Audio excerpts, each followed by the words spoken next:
types of challenges that none of us in our lives have witnessed. It's unprecedented in quite a few decades. And to see an administration and to see politicians not shy away from that, put their nose to the grindstone and work together as our elected representatives and together with us to overcome those challenges, that's something that's really a source of pride and inspiration to all of us. So, you know, really on behalf of our community, we really want to offer thanks to the CEO, as well as the other department heads, the people who literally put their lives on the line for us day and night, all the safety departments, the police, the firemen, etc. You should know that even if we don't have a chance to express it on a regular basis, we certainly do feel that way and appreciate immensely what you're doing. On a personal note, I understand this is the 6th of 11 town hall meetings that the CEO is doing, and I must tell you that I feel, and I've heard this from a lot of people, you've got a full-time job with a lot of worries and a lot of stuff going on, and you voluntarily give of your time to go out and meet the people, and as your slogan says, to make our priorities DeKalb County's priorities. And it's really something that's very admirable. You're out there and you just want to hear, what do the people have to say? I'm sure that you know, a person could say, I'll deal with this, I'll solve it, I'll have the meetings in my office, I'll do it all by myself, and you know, and that's it. But you're not willing to do that. You want to really go out and hear from the man on the street and keep your finger to the pulse, and that's something that we also appreciate very much and really inspired by it. Without further ado, I'd like to introduce CEO Ellis.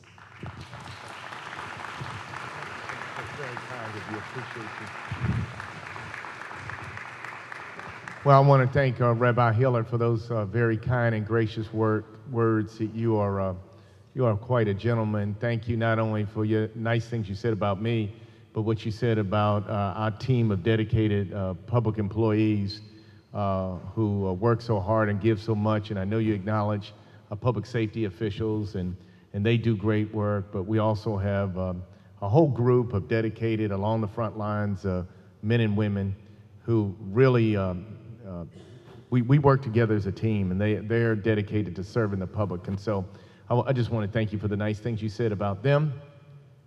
I want to thank you all for being out here tonight. Let me say very briefly that Rabbi Hiller was correct in what he said about how difficult it's been to govern in a very challenging economy. When we came into office 3 years ago, we realized not only were revenues falling in the county because of the value of real estate was falling, but the county was overspending its budget at that time because it had at one time a healthy budgetary reserve account. That reserve account had dwindled, should equal about 1 month's worth of spending, fell down into the single digits of about $9 million. 1 month's worth of spending is about $45 million. And so we got dangerously low. And as a result of that, and the county's not taking action swiftly enough, our bond rating was withdrawn from us just about a year ago. And we had to get together and we worked real hard and we rolled up our sleeves and we began to work as a team. And so we had to rein in our spending by consolidating our departments and downsizing government and looking at ourselves. We went through a strategic planning process to determine what are essential services and what are not essential services. And we began to make necessary cuts, but we knew that because this is a complex environment, we couldn't just do it all on the spending side. We had to make necessary revenue adjustments. I'm happy to announce that we've come through this all. We, as recently as this week, have heard again from the rating agencies, Moody's this time, and they've given us the highest rating so that we could go to the market this week and sell what we call tax anticipation notes. These are short-term debt instruments that allow us to borrow so that we can even out our cash flow over the course of the year, because as you all know, property taxes don't come in until the end of the year. So we'll use that to even out our cash flow over the year and then pay that back by the end of the year. And we got an interest rate of just short of, just below 0.25%. Now that's phenomenal, and that's because of the good work of not only the men and women in our finance team, but the actions taken by two of the commissioners, who I know Commissioner Rader's here. Did I see Commissioner Gannon somewhere too? Okay, somewhere, Commissioner Gannon, thank you for being here also. And so we worked together, we rolled up our sleeves, we went up to New York, we met with the rating agencies, and DeKalb County is looking good again. Our budgetary reserve, which was down in single digits, is now up to $30 million this year because we're not overspending anymore. We're still watching our situation very carefully. You'll hear some commissioners say that we were too generous in our budgeting and we should have had more cuts, but we can't, we have to continue to deliver our essential services. And what will happen is that we'll watch what happens with property values over the course of the year. And then in June, we go through what we call our mid-year budget adjustment process. And if we find that real estate values continue to decline, and let's pray that they don't, because we've seen a 21% decline over 3 years. Is that right, Mr. Hicks? 21% over 3 years in DeKalb County. And so we have budgeted anticipating another 5% decline on top of that. We pray that, and no one really knows, but we pray that we have budgeted it conservatively or not, but we do have a process that will allow us to go mid-year. And so fiscally, I promised you that I would be fiscally responsible as your CEO, and we've worked really hard to deliver on that. We promised you a safe DeKalb County, and we've seen our violent crimes fall 37% over the last 3 years. We've seen our property crimes fall 26% over the last 3 years. We built one additional precinct. We've got 2 more slated to be built this year. We're not going to rest on our laurels. We know that it's not only that, you know, we create a safe environment, but we want our citizens to feel safe and be able to get out.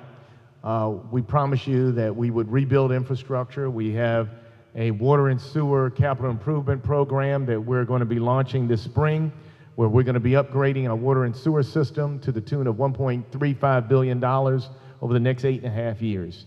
And so these are significant repairs and upgrades to our water and sewer system so that we can ensure you that you continue to have safe, clean drinking water, flushable toilets. These are basic human necessities, and at the same time, a few years ago, about 5 or 6 years ago, you voted on a bond referendum. We're not letting that money sit around while costs go up, and so you'll see some new and improved libraries being constructed, and recreation and parks improvements going on, and streetscape improvements, not because we're spending out of, you know, current tax dollars, but that money that's been set aside for that purpose is being used while we can take advantage of lower costs. So we're doing that now, and we've done a good, responsible, and responsive job of doing that. And we're creating jobs for DeKalb County citizens by upgrading our water and sewer system and repairing our parks and our libraries. We're targeting DeKalb County citizens for those jobs. We're training them now. We have a mobile career resource center called Jobs Bus, which we're taking around to the schools and to the libraries and all across DeKalb County. And we're training citizens so we can put DeKalb County citizens back to work as we improve our facilities right here in the county. And that's good news. I also want to share with you that we're working in partnership with our school system. And so we know that, and I think you know, we don't directly run the school system, but if we're going to have a vibrant and economically stable and growing DeKalb County, it's important to us that we have a working school system, one that we can all be proud of. And so the school board has hired a new superintendent, Dr. Cheryl Atkinson. I've called together a group of our higher education, our college and university presidents. We meet on a quarterly basis.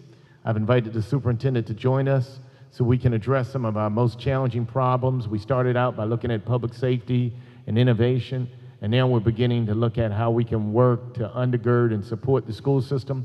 We have a STEM program where we provide the training, and the school system provides a facility for our students during the summer months. So I just want you to know there's that partnership between the county government and the schools, and we think it's important, and it's something that we're going to continue to do and to improve on. The GM plant up at 285 in Doraville is an important asset. Mr. Blank, Arthur Blank, said it's probably the most attractive piece of real estate in the southeastern United States. We put together a plan a couple years ago to revitalize that plant, to turn it from a brownfield into a greenfield, and ultimately into a sustainable transit-oriented community. We were going to use recovery zone bonds, which were stimulus funds subsidized by the federal government, to do that and create 9,000 jobs. It would have been a wonderful opportunity if we had been able to jumpstart it at that time.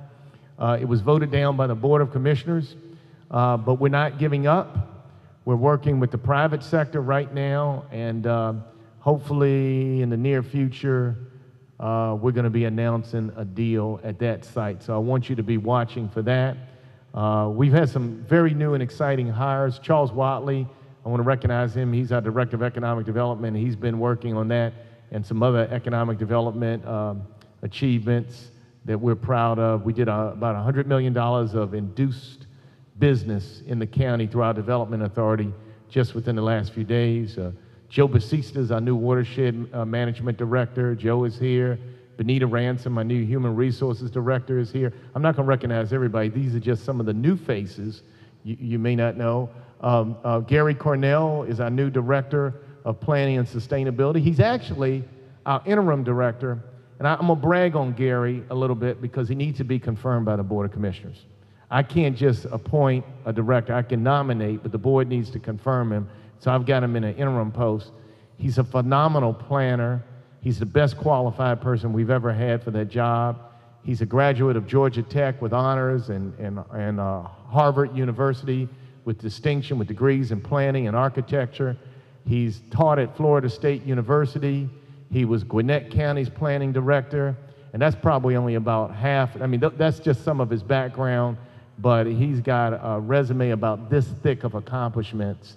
And so we need, and I'm not pointing the finger at Commissioner Gannon and Commissioner Rader. They're ready to vote, okay? I just want you to know, they're ready to vote and confirm Gary. Gary needs to be confirmed because he's qualified. Now, the confirmation process, I want to get this in. He's not my brother-in-law, okay? And he's not unqualified. He's very qualified. So he deserves to be confirmed, and I want to let you all know that. And so I wanted to give you sort of a highlight and an overview of what I've been working on as your CEO for the last 3 years. But more than anything else, I promised you that I would listen, that I would govern the way I got elected. And I got elected by having these kind of face-to-face conversations where I would come out in the community to make government more user-friendly, to touch base with you, to figure out what is the pulse of the public, because I can't just do my job by sitting behind a desk. I tell you, it is challenging, Rabbi, and I don't have enough hours in the day sometime, but it's important to get out and understand what the concerns of the people are if we're going to make your priorities the priorities of county government. And so that's what I'm going to really be doing tonight. I'm going to be spending a lot of time listening to your concerns. I've got some of my folks here, like I said, who can help me answer questions. I may be able to answer some of the more general questions. I operate at the 40,000-foot point of view. And so the broader questions about, budgeting and strategic planning and direction of the county, I'll do my best to answer. You may ask me that specific question about the pothole in front of your house, and I may have to then punt that to a member of my staff, but I'll do that. And we're here to help you. If we don't have an answer for you tonight, we'll get your information, and we'll take it down, and we'll follow up in 24 hours. Okay? And I'm going to be around. We started at 7. We're going to end on time at 8:30 because I want to be respectful of your time. I'll stay around for a few minutes. What time do we have to get? We usually try to get out of here within a half an hour after it ends. And my staff, this is a reminder to them, my staff is going to stay around with me so that they can take your questions as well. Okay? So we're just going to pass is this the only mic or do we have other mics? Okay. So we have Erica with a mic, and we have Gabriel with a mic, and we're going to pass the mic around, and we're going to take your questions, okay? And you get the first question. I'm going to give you my mic. They told me I'm not supposed to ever give up my mic, okay? Okay. This is a trust relationship. All right, you got it. I'll give it back. Thank you very much. Had 2 questions. The first one is, as you mentioned, property values have dropped. But our assessments have not dropped, at least not in this area. Quite a few of people that I know have appealed their assessments, and all of them have been denied. So I'd like to understand what's going on with the assessments and why they're being denied. Is it just our area, or is it in general? So that was number one. The other one is a much simpler question. Recently, it was very necessary, but an island was put in here on LaVista, right by the school, just down here at, what's the street? Biltmore, thank you. And it was necessary for the safety of the kids, but in the process, it's really messed up the traffic. And we'd like to know if there's some way that this can be cleaned up so that we can have both the safety of the kids and the traffic cleaned up. Well, thank you for letting me know that, because I did not know that, but Ted Reinhardt's our Deputy COO over infrastructure. And Ted, is that something you can talk about tonight? Okay, I'm gonna let Ted come up and talk about that in just a moment. The assessments, and I turned around and I thanked Mr. Hicks for being here, because he's our chief appraiser, and his office handles the appeals. Is that right? Or is that? You want to talk about that? I would. Thank you. Your question dealt with values and appeals. Most of the statistics we look at indicate that the northern part of the county has fared better than the south part of the county, and that's a good thing. The appeal process, your appeals have not been denied. If the Board of Assessors reviews your appeal, which they're required to do, and they make no change, that appeal is then forwarded on to the Board of Equalization if you selected that method of appeal resolution. Doesn't cost you anything. It's a 3-member board appointed by the grand jury to hear your concerns. Now, with 20,000 appeals, they've sort of had their hands full. And they are working very hard to try to get through the appeal process and give everyone a hearing. They will come in, they listen to whatever evidence you want to present, they listen to the evidence that we present, and they make a decision. I don't want you to think it's been denied. It probably has been forwarded to the Board of Equalization, and they perhaps have not yet scheduled your hearing. Well, in that case, the Board of Equalization has determined that there was no basis for a value change. Now, your next course would be to continue that appeal into Superior Court. And here's what I can say from our perspective, because when we're looking at how we're going to balance the county budget, we have to look at it from a county-wide perspective. My first approach when I became CEO, I tell you how we were overspending. And we were overspending because we were dipping into our reserves. In other words, we can't print money. So we were taking more money out of our savings and then using that to continue our spending. So the first year we cut about $58 million out of our budget. And I think by year 2 that rose to about $87 million. And by year 3 we got that up to $130 million. We also looked at non-tax sources of revenue, and we continue to do that. Commissioner Gannon and I put together a revenue enhancement commission, and then we put people like Bill Dahlberg, the former chairman of the Southern Companies, over that commission, and we asked them to come back to us with recommendations, and they did, and we presented those recommendations to the board, and the board has adopted some of those, and they adopted yesterday 2 of our recommendations regarding revenue enhancements.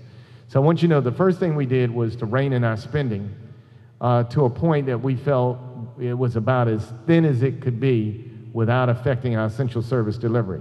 The other thing we did was look at non-tax sources of revenue.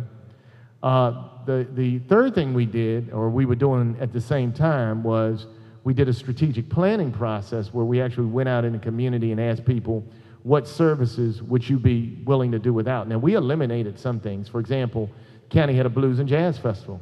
It was a very nice thing to do, but I didn't consider it to be an essential service.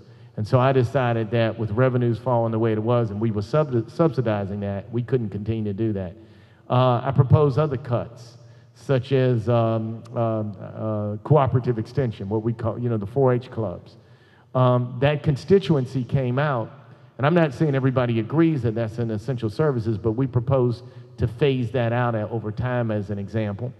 And the board decided to go ahead and fund that. So we weren't able to eliminate that. We proposed the closure of some of our less utilized rec centers at one time. The board disagreed with us on that. And so we began to go around to the neighbors in different communities around the county as part of our strategic planning process and ask the question, what are you willing to do without? And here's what we got. We got more of what we want more of than what we're willing to do without. And so we read that as we've pretty much narrowed down the services that people care about, public safety, courts, and you got to run a jail, and they want, you know, police and fire, and then you get down to some things. We ask people, well, our library's essential, and I've only had one constituent tell me that libraries weren't essential, and her neighbors, yelled her down, and then, and parks too. So we got to the point where we did have a millage increase last year.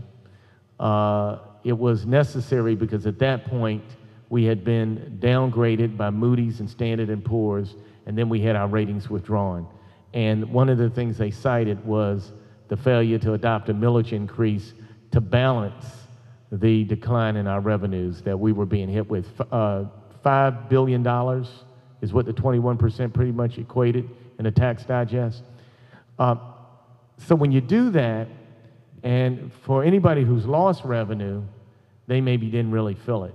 For anybody whose values have sustained themselves, or in some rare instances risen, then they felt it. I don't have the luxury of determining the laws and of property tax assessment, so we kind of have to live with that. So we tried to do that in a way that was balanced. At the end of the day, countywide, we didn't see any increase in our revenue as a result of adjusting our millage rate. It only kept us at a neutral place. So I just encourage you to continue. If you think you've been unjustly assessed, then continue that appeal process. That's the best I can tell you. Understanding, by the way, that that's an independent process. It's not me or the Board of Commissioners or any county staff who do that, but that's handled independently. Yes, sir? Dr. Keating. Oh. And I'll let Ted talk to you about that traffic issue. Was that not working? Let me see that. Okay. CEO Ellis, I want to commend you, the staff, and selected commissioners first, and then secondly, I'd like to make a request. We have 70,000 11 to 18-year-old youngsters in the county. 2 years ago, we were faced this way when you were here, and you asked for creative ideas to help with reining in the costs and meeting our situation. And I suggested that we see our children, 11 to 18-year-olds, as not as school children, but as children who have certain needs, including sanitation, in schools, libraries, parks, recreation, and swimming pools. And struggled for a while, and now have begun to get some understanding from those heretofore silos of parks, recreation, and cultural affairs, libraries, and schools, that it's the same kids. And we were able to, because of a project at Renfro and Druid Hills, to get actually a commendation from the city of Decatur about it. And we're trying again with the support of Commissioner Gannon and Rader and your office. I'll leave the commendation. So we've got the idea in our head, but I'm going to make a request because we don't have implementation. And when you go to the Board of Health and you say, how many of our kids are obese? We can't get an answer. If you go and ask how many are overweight, we don't get an answer. The billboards say, don't be fat. I've seen the billboards. They're a little stark. I'm estimating that 40 out of every 100 of our kids, that's 28,000 out of 70,000, avoid use of the school restrooms every day from my experience of 20 years. And that's the national standard. That's not a healthy statistic. So what can we do? We could have more of us talk about things we don't talk about, poop and sanitation and everything else. But practically, I'm going to ask you as a parent and your colleagues and your people, when you go into our schools, don't go to the front hall. Go to the locker rooms, go with someone of another gender and visit those restrooms, and then talk about those conditions. And I've seen still prisoner toilet paper dispensers in our schools when Johnny Brown said get rid of them. And the second thing I ask all of us who have any contact with children is don't say, how are the school bathrooms? That's too easy for them. Don't ask them, how are the school bathrooms? That's like asking a second grader, how are the schools? How's school today? They say, fine, and run upstairs. Ask them, when you use the restroom after lunch, was there toilet paper? Now that's an engaging question. So I'm only asking 2 questions while you're out there. Other things that people can come up with creatively, you know I will try. I want to commend us for what we tried, what we've tried in the last 2 years, because you challenged it, and we've gotten somewhere. And I want to request that when we don't know how many fat kids we have, we don't know how many overweight, and we've got 40 out of every 100 avoiding the school restrooms, we still have a tremendous health issue. That's quality of life. And that would be my request. I got this one. I just want to thank Dr. Keating for his passion around the issue about clean restrooms, not only in our school system, but or in our schools, but as you mentioned, in the parks and in libraries and other places, because it's the same groups. I know a little bit about it firsthand because, you know, I do have young kids, and I have gone into the restrooms with them, and I'm very concerned, and I think, you know, that we're doing our best to work in partnership with diminishing funds and making those decisions about where the monies go. But we've sat down with Commissioner Rader and Commissioner Gannon, and you've met with our Chief Operating Officer. You awake over there, sir? Yeah, I'm just teasing you. And just checking, though. And so we're going to try to do our best to do something about that. Yes, those, yeah, in fact, I'm going to ask my kids that when I get home tonight. So thank you for raising that. Yes, ma'am. I'll move around, and we'll just try to do our best, and I'll go over here next.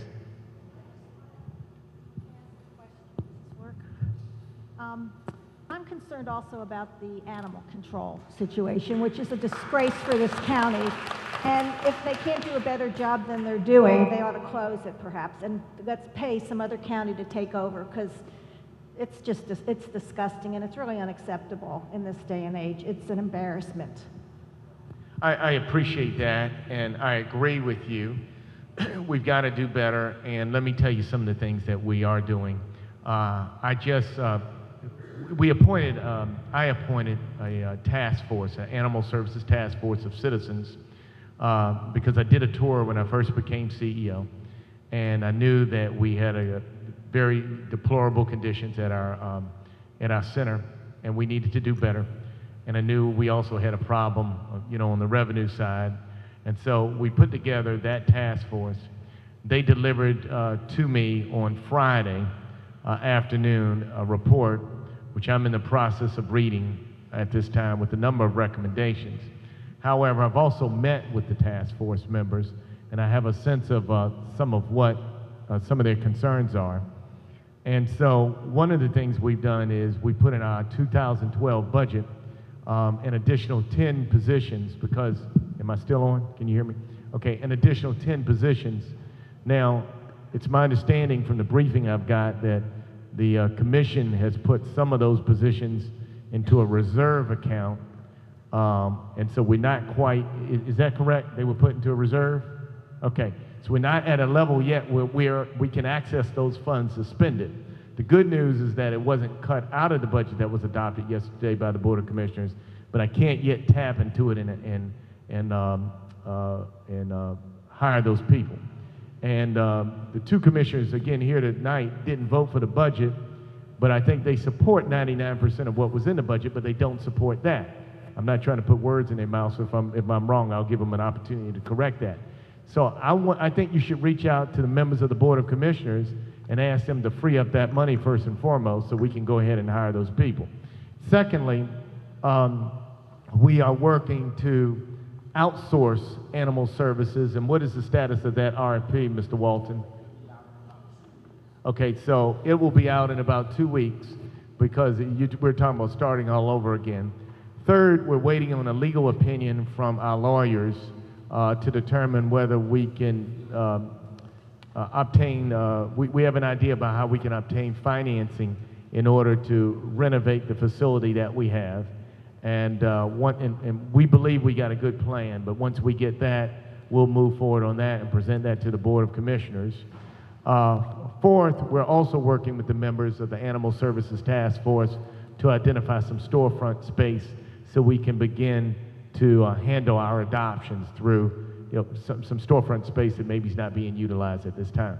So ideally, what we would do is we'd have the millions of dollars it would take to build a whole new facility, but with some additions to staff and a source of revenue that we can use or funds that we can borrow in order to upgrade the facility with an outsourcing to a third party, and then the utilization of a storefront, which we're actively trying to locate now.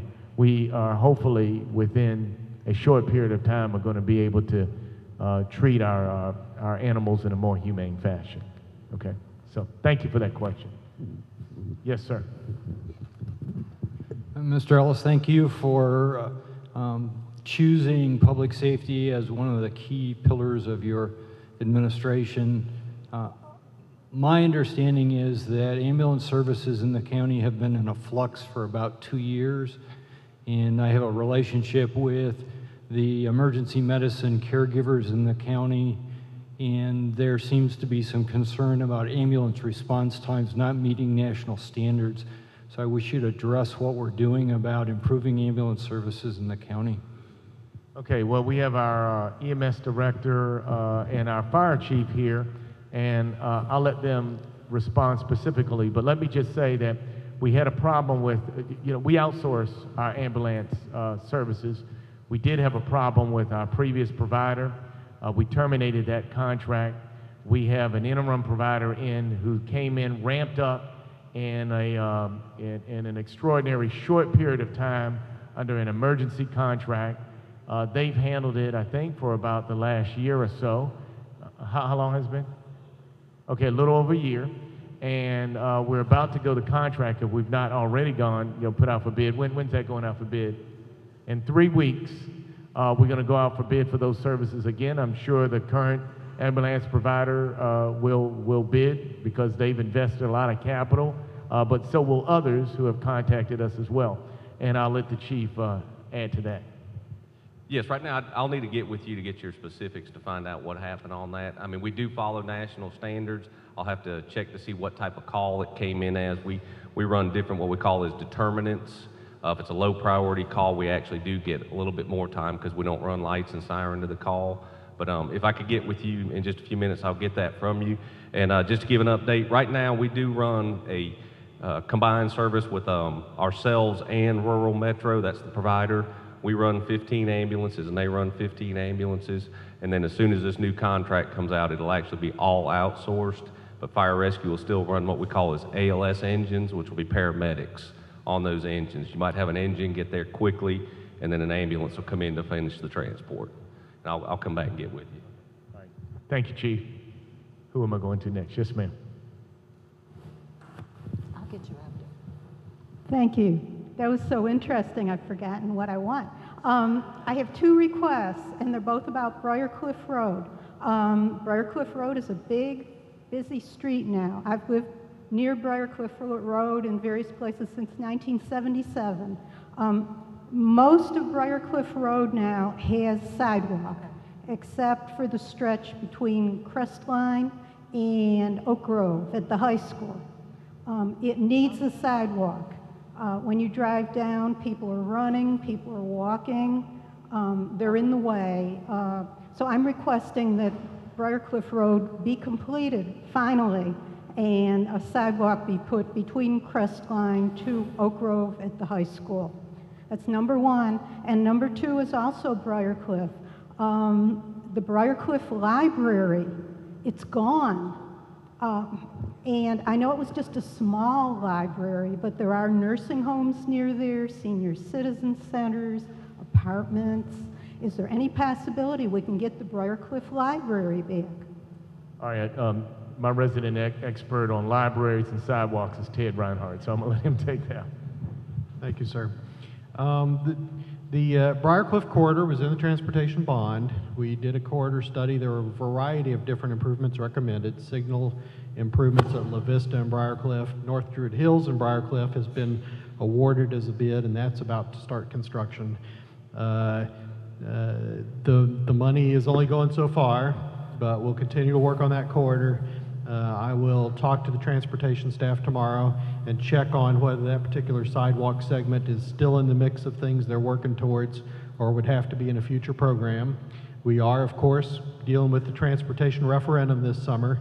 It will redistribute, if approved, $12 million back to the county annually for those 10 years that could be either used for street resurfacing or for some sidewalk improvements, things like that. So things like this won't fall through the cracks. It's just with 250 miles of arterial roads with sidewalk gaps like that, we've made a dent in some of them over the years, but there's obviously still a lot to do.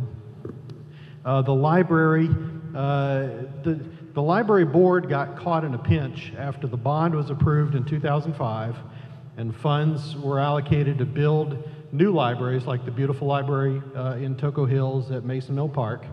But then at the same time, with the economy hitting a downturn, their operating budget got cut several $million. So a lot of the additional staff that were needed to fully staff all the expanding branches, they had to cut back on. And so their library board has had to make the tough choice of whether to cut back on hours or close a couple of branches. And when the Toco Hills Library opened, they made the tough choice that with not enough staff to cover every single building, that they would close the smaller Briarcliff one so they could adequately staff Toco Hills.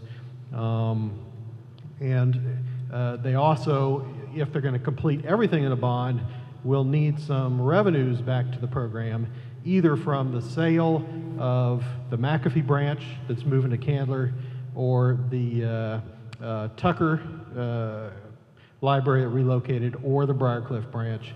So as the economy continues to change and they deal with their bottom line, it'll go one route or the other. Okay, and of course, Ted mentioned the transportation referendum. This summer, I wrote an op-ed piece about that yesterday. I hope you had a chance to read it. But the bottom line is on July 31st, we're going to the polls. If you're not registered to vote, by the way, for the July elections or November, it's not too late. And you can register here tonight. We've got groups of people, and they won't tell you how to vote.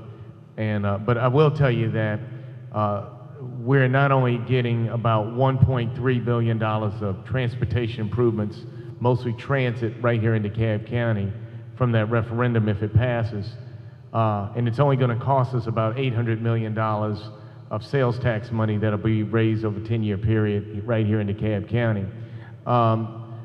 So it's a tremendous opportunity for return on investment and infrastructure improvements being built right here in DeKalb County. DeKalb County has a lot to gain through the passage of that referendum, but not only that, but the jobs that'll be created as those improvements are built. And I think anybody who's been in Atlanta more than 5 minutes knows that we've got a traffic congestion problem. I don't think I have to convince any of you all of that. So we'll have an opportunity this summer to make that decision about how we're going to do, whether we're going to do something about traffic congestion. In days past, and I just want to emphasize this because sometimes people say, well, why do we have to do anything? In days past, when there was abundance of dollars coming in from the federal government, local governments didn't have to do as much.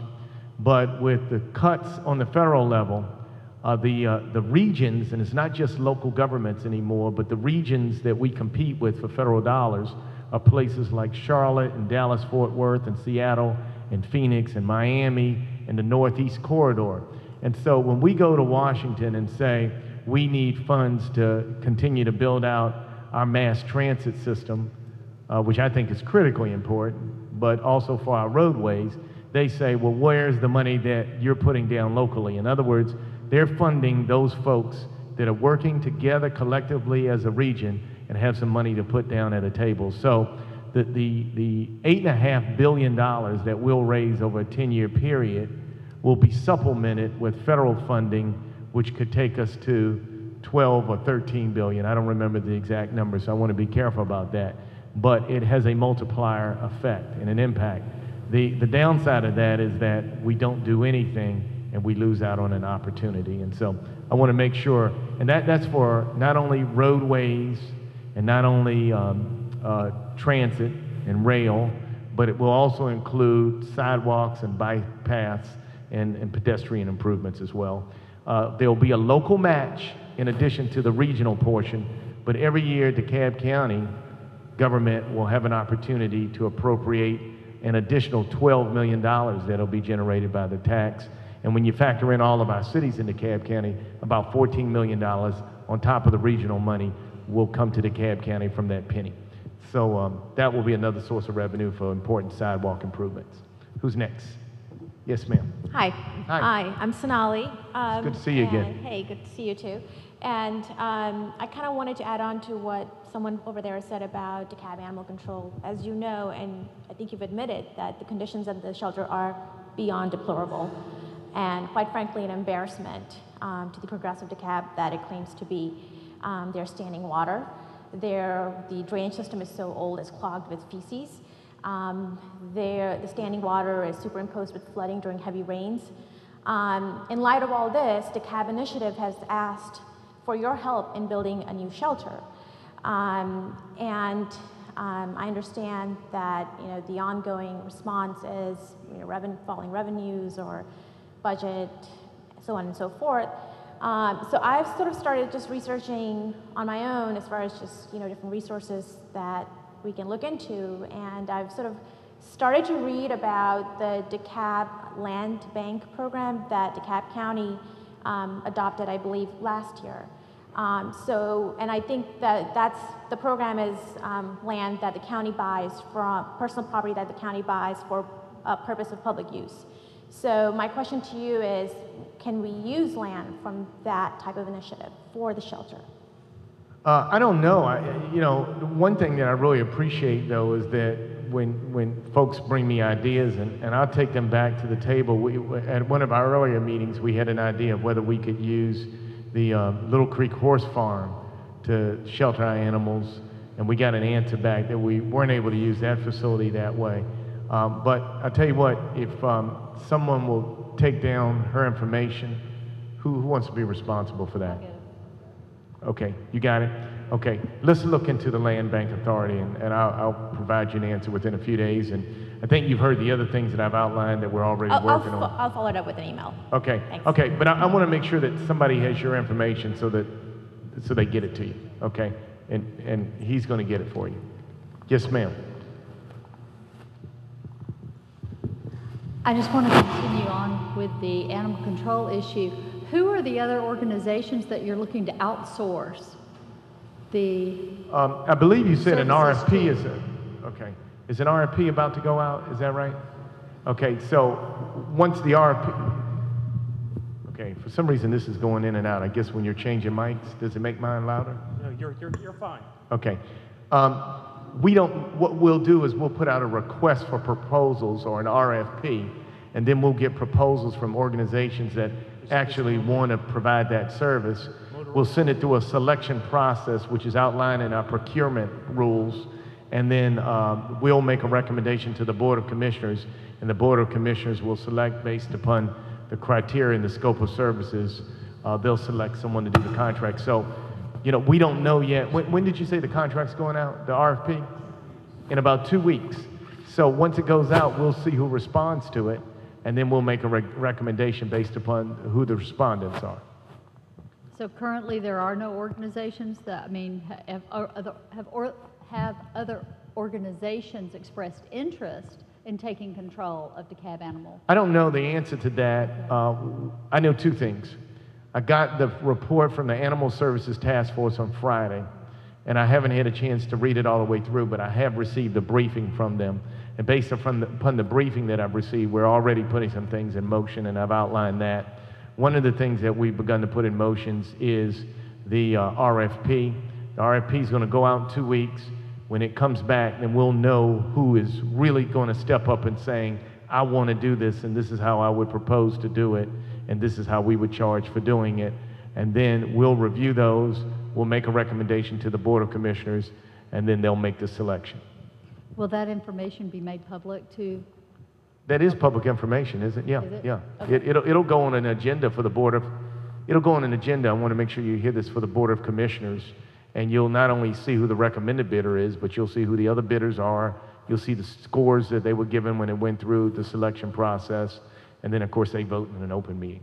Okay, all right. And the reason why I say I don't know, I mean, people talk to sometimes, you know, the animal services director or the public safety director, or they may talk to the chief operating officer. So, you know, I don't know that I could give you a full list of everybody who's expressed an interest, but we will know who's going to bid on it once the proposal goes out. Okay? Yes, sir. And ma'am, I'll get you next. A compliment and then a request. Yes, sir. Compliment on Mason Mill Park for a job very well done for the renovation. Yeah, I want to give our park staff credit. My mother lives in Montgomery County, Maryland, and she came to visit me for the holidays. And sometimes you gotta bring, if you all have relatives from other places, because sometimes I think we lose sight of the progress that we're making when we live in a place. So my mother lives in one of the most progressive urban counties. Montgomery County, Maryland is known, you know, they receive all kind of awards. But I took her around to DeKalb County to show her some of the things that we're doing here, and she was quite impressed, and one of the places I took her was to Mason Mill Park. So now, I want you to know that. Mason Mill is heavily used now, which it wasn't before. Lots of kids, lots of senior citizens, because there's a senior citizen center there. And the problem is McConnell Drive needs a very low speed limit. That is the access road for the park. Kids have complete access to that street.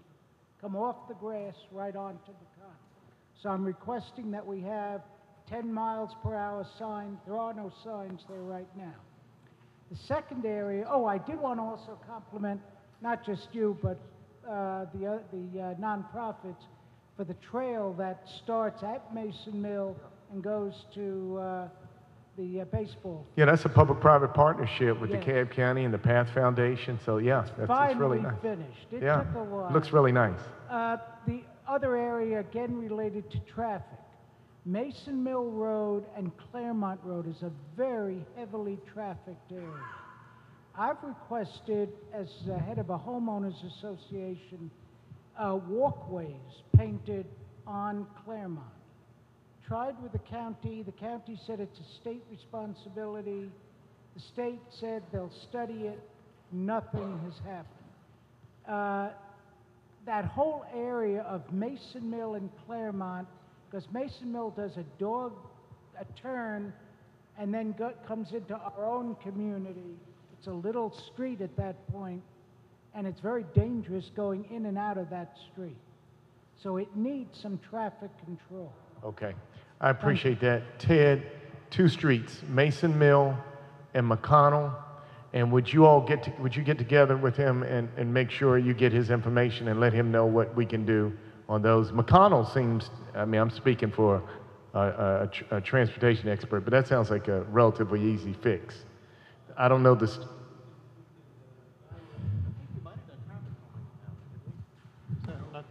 Is that okay? But we'll follow up and look at that one, and I'll get his info and follow up with G-Don Claremont. He's right. As a state route, it's the state's decision where they're going to put new crosswalks or crossings, but we'll follow up with him. And I think I heard you say you're head of your homeowners association, right? So when we communicate with you, then you can communicate. We'll keep Commissioner Rader in the loop, but then you can communicate with the other members of your homeowners association. Ma'am, I promise you the next question. He's got it for you. First, I also want to tell you that I'm very impressed by what goes on in this county. I was on the jury duty, and it's a beautiful system there. And I've been on other places where the court system isn't quite the same. I was very honored to be part of that. Thank you for your also, I get a lot of emails from you, so I know you're working hard. And well, you gotta let people know what you're doing in this business, so I try. Right, so I appreciate all that. I have two issues. One is the light at Biltmore and LaVista. They seem to be putting up another light, but it's been weeks and weeks before that light goes up, and there are a lot of children that cross there, and there's no little man when that light changes, so they just cross. There's a hand still up, and I would hope that they would take care of that as soon as possible. All right. Ted, I want to make sure I know I'm getting hit with back-to-back traffic issues, but the crosswalk at Biltmore and LaVista, they're doing some improvements there, but there's a lot of kids who cross. It's right up the road there. And I think you said is it?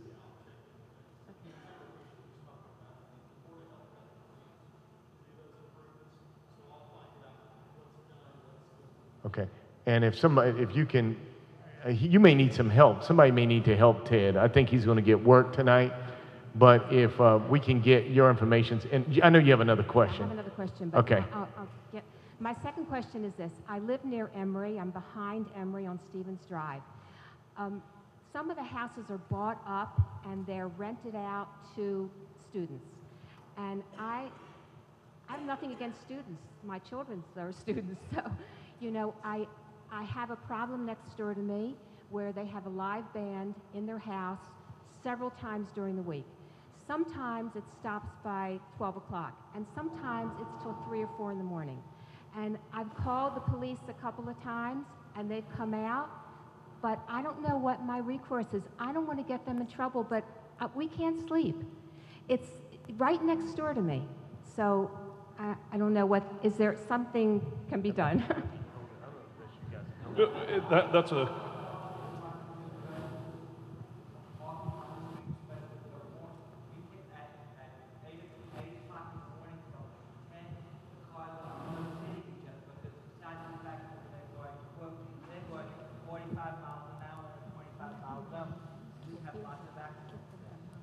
That's on Biltmore? Okay. Yes. And then what happens is they put 6 people in a house, and they can't park all on the street.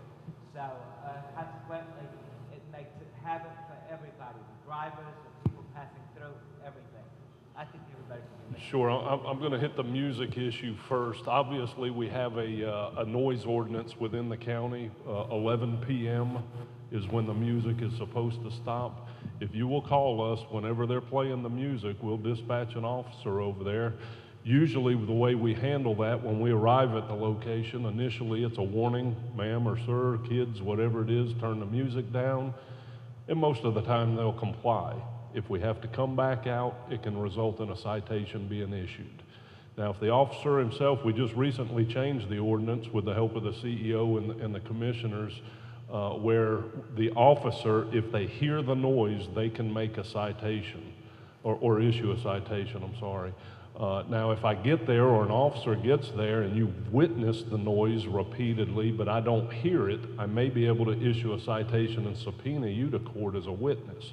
Then you are actually the prosecutor on the case. You will have to go to court with the officer, testify that this is a continued problem. But usually they'll hear it. Usually they'll hear it. Those are rare circumstances where we have to actually use you as a witness. We'll come around and check it, though, but you need to call us anytime you hear it, and we'll send somebody out. And that's, matter of fact, we had a meeting just recently with Emory University Police as well to discuss that. They were looking to get some permits to do weekend concerts and things of that nature. And we know for college students that's a popular thing to do. But we've also spoke with the chief over there, the importance of educating the students on the ordinance, and that at 11 it needs to stop. And sir, on your issue on Biltmore, I'll pass that on for the speed over there. We only have certain streets we can run laser or radar, as most people know it on. They have to be state certified roadways for us to be able to do that on. But we have other methods to address that speeding. We've got speed trailers we can deploy.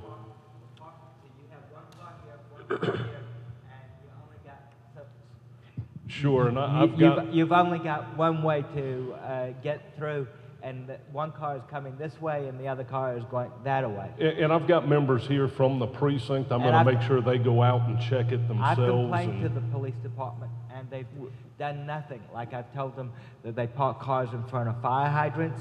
They have never given a ticket in front of the fire hydrants. I'll make sure we get somebody out there to check it out. Thank you. Yes, sir. All right.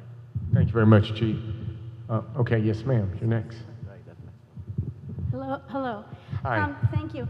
I'm concerned with the zoning laws. I understand, like, the city of Dunwoody pays you for services, and And if any other city in DeKalb County should migrate away from the county, that they'll pay you for services for some things, and so that can help you some. But as we, if this were to happen more, I know it's impacting the rest of us.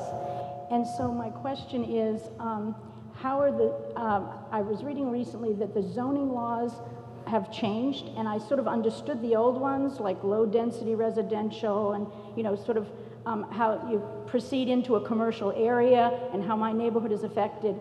And I'm trying to understand the new ones, and I wanted to know if there's anybody who could discuss this with us, and how the new ones, because I said it's a little bit of an adjustment as these things go forward, and I'm concerned that the citizens are not going to have their needs met as much as maybe developers who are coming in, and because you need those tax dollars. And so I really would like to hear some about that. All right, I'm gonna let Gary Cornell, I bragged on him, so I'm gonna let him talk about zoning, but you brought up the issue of cityhood, and I want to say that one of the things I've asked for, and some of the commissioners have joined me on, is better legislation from the state government regarding the creation of cities.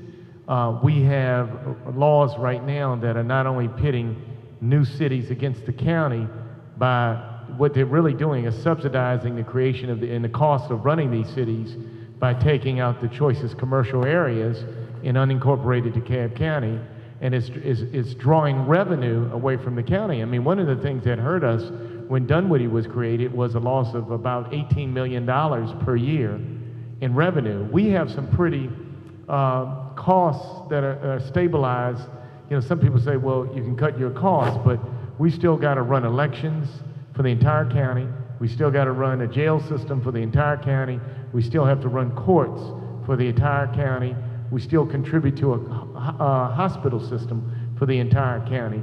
And so some things I'm getting some feedback, I'm not sure why, but some things are just uniquely county services that the county government has to pay for, and the laws don't make up for the loss of revenue and aren't fair. And so not only do they pit the cities against the county, but they pit cities against other cities within the county. They pit neighbors against neighbors, and ultimately people against people. So what we've asked the state to do is to have a moratorium on the creation of cities, because now what's happening, for example, you hear this talk about creating Brookhaven, that could be another $23 million a year loss in revenue. And so in reaction to that, you have the city of Chamblee wanting to annex some commercial property to stop Brookhaven from coming into their area. And you got to rush over to the Gold Dome just to see who can get their applications in first. And it's not good for building unity in the county, and it's not fair, and it's going to destroy county government ultimately. And there's some other implications related to, I believe, race and class as well. And so we're fighting that. I'm fighting it. Other elected officials who are representing the county are fighting it. And some of that there's actually an effort in the courts to fight it as well that I think may draw this Brookhaven effort into it as well. And I'll let Gary talk about the zoning laws. Thank you. Thank you. About 4 years ago, the Board of Commissioners adopted a new comprehensive plan for all of DeKalb County. And there were some new ideas in that comprehensive plan that talked about the value of looking at redevelopment and trying to find ways to make neighborhoods and their services more integrated, more walkable, greener, more